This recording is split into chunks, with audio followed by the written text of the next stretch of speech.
పెళ్ళైనా పండగైనా వేడుక ఏదైనా పట్టు చీరల ప్రత్యేక వేదిక వారాహి సిల్క్స్.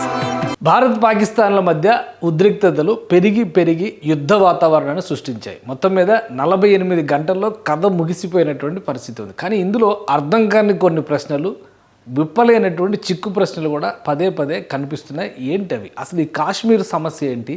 ఆక్రమిత కాశ్మీరు, ఇండియా ఆక్రమించుకున్నటువంటి కాశ్మీర్ అనేటువంటి పరిస్థితులు ఎందుకు వచ్చాయి? అలానే బలూచిస్తాన్ వివాదం కూడా ఇప్పుడు ప్రపంచం దృష్టిని ఆకర్షిస్తుంది. ఒకవైపు భారత్ దాడులు చేస్తుంటే మరోవైపు బలూచిస్తాన్ ఆర్మీ కూడా తిరుగుబాటుని పాకిస్తాన్ పైన ప్రదర్శిస్తుంది, స్వతంత్ర రాజ్యం అనేటువంటి నినాదం చేస్తుంది. ఈ సమస్యలన్నిటికీ కారణం ఏంటి? దేశ విభజన సమయంలో ఏం జరిగింది? కాశ్మీర్ వివాదం కానీ ఇతర సంస్థానాల సమస్యలు కానీ ఎందుకు వచ్చాయి? ఒకసారి విశ్లేషించేటువంటి ప్రయత్నం చేద్దాం.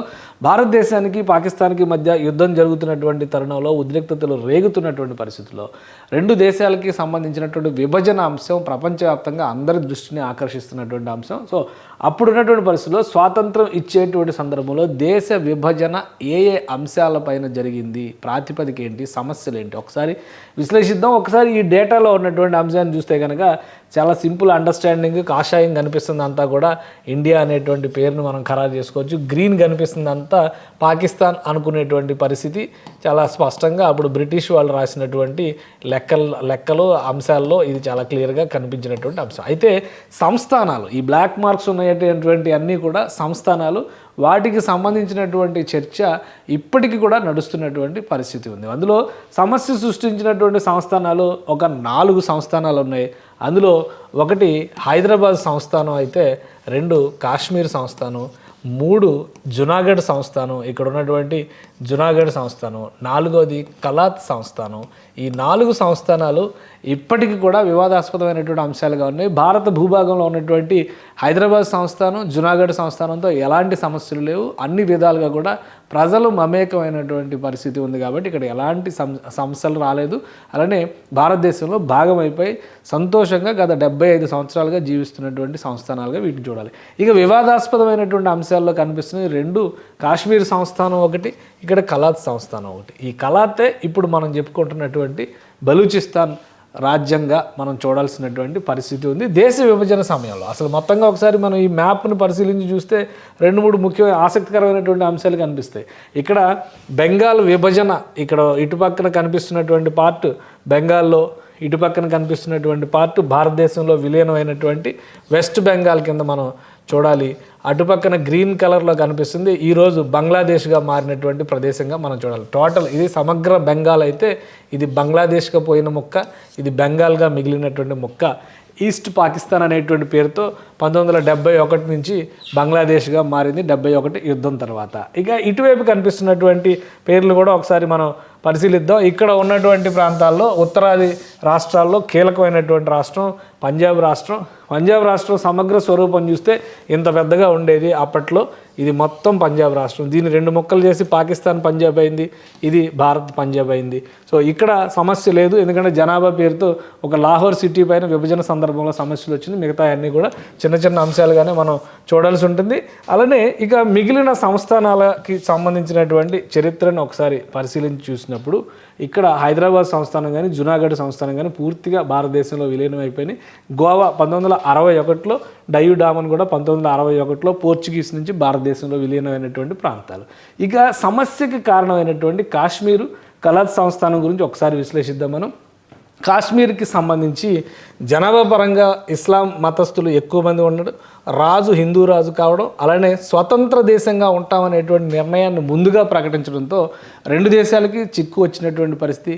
చివరి నిమిషంలో భారతదేశంతో కలవడానికి రాజు ఒప్పందం చేసుకున్నా కానీ పాకిస్తాన్ తమతోనే కలవాలనేటువంటి ఉద్దేశంతో 1948లోనే స్వాతంత్రం వచ్చిన సందర్భంలోనే మొదటి సంవత్సరంలోనే మొదటి యుద్ధం చేయాల్సినటువంటి పరిస్థితి కాశ్మీర్లో వచ్చింది. ఆ రోజు నుంచి కాశ్మీర్లో కొంత భూభాగాన్ని పాకిస్తాన్ ఆక్రమించుకోవడం, ఆ క్రమంలో అది ఒక వివాదాస్పద ప్రాంతంగా పీఓకేగా అప్పటి నుంచి కూడా ఇది ప్రపంచం దృష్టిలో పీఓకేగా మిగలడం. అలానే 1961లో భారతదేశంలో జరిగినటువంటి భారతదేశంతో చైనాకి జరిగిన యుద్ధం ఫలితంగా ఈ ప్రాంతం మొత్తం చైనా ఆక్రమించుకుంది. 1962లో జరిగినటువంటి యుద్ధం సందర్భంగా చైనా ఈ ప్రాంతాన్ని ఆక్రమించుకుంది. చైనాకి దారాదత్తంగా 1963లో ఇక్కడ ఉన్నటువంటి ప్రాంతాన్ని మొత్తాన్ని కూడా పాకిస్తాన్ చైనాకి అప్పగించింది. రక్షణ పరంగా వీళ్ళిద్దరి మధ్య ఒక సయోధ్య కోసం. సో ఇప్పటికీ ఆ బంధం కొనసాగుతుంది. భారతదేశాన్ని బలహీనపరిచేటువంటి కుట్ర అందులో దాగి ఉందన్న విషయం అందరికీ తెలుసు.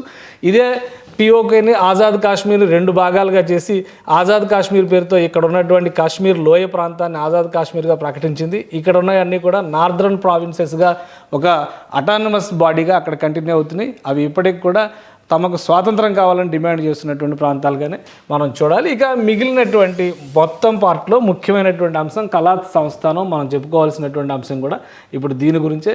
కలాత్ సంస్థానం మొదటి నుంచి కూడా బ్రిటిషర్స్తో మమేకం అయ్యేటువంటి విషయంలో కొంత ఇబ్బందికరమైన పరిస్థితులు ఉన్నాయి. కానీ బ్రిటిష్ ఇండియాలో భాగమై ఉన్నది సంస్థానంగా స్వతంత్రంగా వ్యవహరించింది. కానీ దాన్ని ఆ దేశం ఆ కలాత్ సంస్థానం మాత్రం భారతదేశంలో విలీనం అవ్వాలనేటువంటి ఆలోచన చేసింది.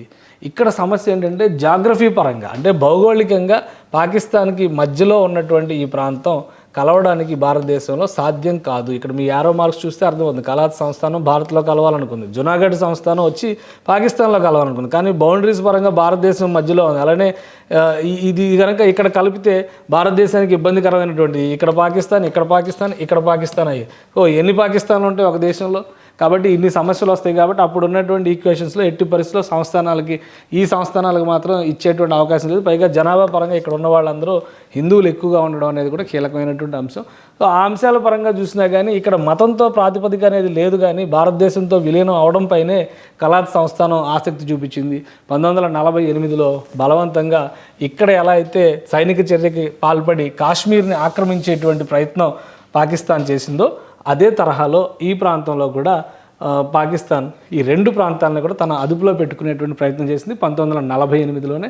సో ఆ సందర్భంలోనే ఒక వివాదంగా మొదలైంది. కాశ్మీర్లో ఆజాద్ కాశ్మీర్ పేరుతో భారతదేశంలో ఉన్న కాశ్మీర్ను కూడా సాధిస్తామనేటువంటి ఒక ఎమోషన్ క్రియేట్ చేసి ఇంతకాలం తీవ్రవాదాన్ని ప్రేరేపించినటువంటి పాకిస్తాన్ బలూచిస్తాన్లో మాత్రం అటువంటి పరిస్థితిని తీసుకురాలేకపోయింది. ఎందుకంటే ఇప్పుడు ఉన్నటువంటి పాకిస్తాన్లో ఉన్న ప్రావిన్స్లు అన్నింటిలో కూడా బలూచిస్తాన్ 44% భూభాగం బలూచిస్తాన్లోనే ఉంది. కానీ జనాభా పరంగా కానీ వనరుల అపారం ఉన్నా కానీ అభివృద్ధి పరంగా ఆమడ దూరంలో ఉన్నటువంటి ప్రాంతం బెలూచిస్తాన్. అందుకనే స్వతంత్ర బెలూచిస్తాన్ అనేటువంటి డిమాండ్ని పదే బెలూచిస్తాన్ వాదులందరూ తీసుకొస్తున్నారు. అంతకుముందర దేశ విభజన సందర్భంలో జరిగినటువంటి కొన్ని హామీలు బెలూచిస్తాన్ కొంపముంచినాయని మనం చెప్పాల్సినటువంటి అవసరం ఉంటుంది. ఎందుకంటే ఇక్కడ ఈ దృశ్యాలను మనం ఒకసారి విశ్లేషించుద్దాం. అప్పట్లో ఇచ్చినటువంటి వెసులుబాటు అంటే బ్రిటిషర్స్ ఎట్లా ఇచ్చారు ప్రిన్స్లీ స్టేట్స్కి కలిసేటువంటి విషయంలో ఎలాంటి వెసులుబాట్లు ఇచ్చారనేటువంటి విషయాన్ని మనం ఒకసారి ఇక్కడ చూడాల్సి ఉంటుంది. ఇది British Balochistan and Sindh decided between Hindustan and Pakistan అని చెప్పిన అభిప్రాయాలను వాళ్ళకే వదిలేశారు. సో పాకిస్తాన్లో కలవడానికి సింధు సుముఖత వ్యక్తం చేసింది. కానీ బెలూచిస్తాన్ మాత్రం భారత్లో కలవడానికి ఆసక్తి కనబరిచింది. అదే సమస్యకు ప్రధానమైనటువంటి ఆటంకంగా మారింది. సో మిగతా ప్రాంతాలు కూడా చూస్తే ఇక్కడ గమనించి చూస్తే కనుక decide between Hindustan and Pakistan if Punjab decides for partition. Punjab రాష్ట్రం అప్పట్లో ఇంత పెద్ద రాష్ట్రంగా ఉండే ప్రావిన్స్, దాన్ని విభజించడానికి అవకాశం ఉంటే కనుక విభజనకి వెళ్ళిపోయేటువంటి అవకాశం. అలానే బెంగాల్ కూడా decide between Hindustan and Pakistan Bengal decides for partition. అంటే దేశ విభజన కనుక అంగీకరిస్తే కనుక బెంగాల్ని విభజించాలి, పంజాబ్ని విభజించాలి. సంస్థానాల విషయంలో మాత్రం British Balochistan and Sindh decide between Hindustan and Pakistan. So Sindh Balochistan కూడా వాళ్ళే స్వతంత్ర నిర్ణయాలు తీసుకోవాలనేటువంటి మాట చెప్పేసరికి వాళ్ళు తీసుకున్నటువంటి నిర్ణయాలని భౌగోళికంగా సాధ్యం కాదని బలూచిస్తాన్ పైన బలవంతంగా విలీనం అనేటువంటి నిర్ణయాన్ని రుద్దే ప్రయత్నం ఆ రోజు జరిగింది. దాని పర్యవసానమే ఇప్పటికీ కూడా బలూచ్ ప్రజలు అనుభవించాల్సినటువంటి పరిస్థితి వచ్చింది. సో దానికి ప్రతీకారంగా 2001లో ఏర్పడినటువంటి బలూచిస్తాన్ లిబరేషన్ ఆర్మీ ఇప్పుడు మొత్తంగా ఈ వ్యవస్థను అంతటిని నడిపిస్తుంది. బలూచిస్తాన్ లిబరేషన్ ఆర్మీ ఖచ్చితంగా స్వతంత్ర బెలూచిస్తాన్ని మేము ఆవిర్భవింపజేస్తాం అనేటువంటి మాట చెప్తున్నారు. తూర్పు సరిహద్దుల్లో భారతదేశం దాడులు మొదలుపెట్టిన వెంటనే బలూచ్ ఆర్మీ కూడా గత 15-20 సంవత్సరాలుగా పోరాడుతూనే ఉంది. ప్రతి సందర్భంలో 1948లో విలీనం అయినప్పటి నుంచి కూడా ఇప్పటికీ ప్రతి సందర్భంలో ప్రతికూలతను వ్యక్తం చేస్తూ అవకాశం దొరికినప్పుడల్లా వివిధ రాజకీయ రూపాల్లో కానీ తిరుగుబాటు స్వరాలతో కానీ బలూచ్ ప్రజలు తమ స్వరాన్ని వినిపిస్తూనే ఉన్నారు.